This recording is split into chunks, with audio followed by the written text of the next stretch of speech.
Metropolitan Manila Development Authority v. High Desert Stopovers, GR number 213287, December 6, 2021. Facts. This petition for review on certiorari. MMDA, then known as Metropolitan Manila Authority, MMA, entered into 3 agreements with HD SOI for the construction of new public passenger stations. In the said agreements, MMDA granted HD SOI authority to construct, finance, operate, and maintain passenger stations under Republic Act, RA, number 6957-13, otherwise known as the Build Operate Transfer, BOT, law. The agreements also authorized HD SOI to charge facility users fees, rentals, and or charges to cover operating and maintenance expenses, as well as to enter into advertising agreements with private advertisers.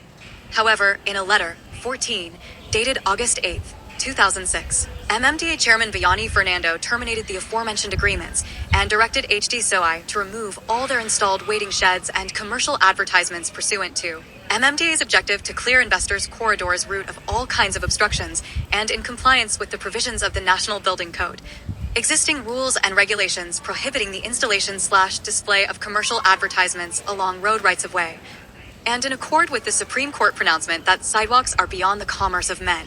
Issues. Whether the compromise agreement entered into by the MMDA and HTSOI without the participation of the OSG is null and void. B.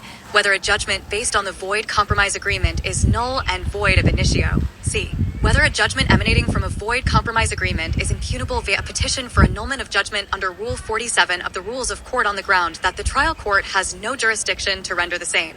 Thus, the main issue is whether the compromise agreement between MMDA and HD SOI is void for the lack of participation and approval of the OSG. Ruling. The petition is unmeritorious. Nonetheless, despite the lack of the Solicitor General's approval, this court holds that the government is still bound by the compromise agreement due to laches. Its failure to file a motion to set aside the judgment of the court after due notice likewise proves that no interest of the government was prejudiced by such judgment. What is being assailed is not the trial court's lack of jurisdiction, but only the exercise thereof, which is not a ground for annulment of judgment under Rule 47 of the Rules of Court, 52, indubitably.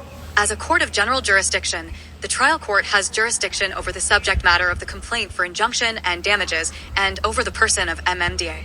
Principles. Republic v. Fidel Vero, 43, discussed the role of a deputized counsel in relation to the OSG and the effect of the lack of approval of the OSG in a compromise agreement. The power of the OSG to deputize legal officers of government departments, bureaus, agencies, and offices to assist it in representing the government is well settled.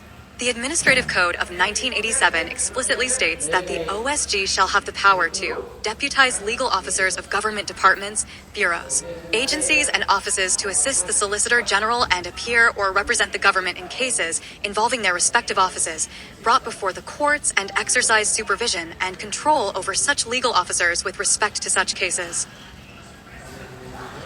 But it is likewise settled that the OSG's deputized counsel is no more than the surrogate of the Solicitor General in any particular proceeding, and the latter remains the principal counsel entitled to be furnished copies of all court orders, notices, and decisions.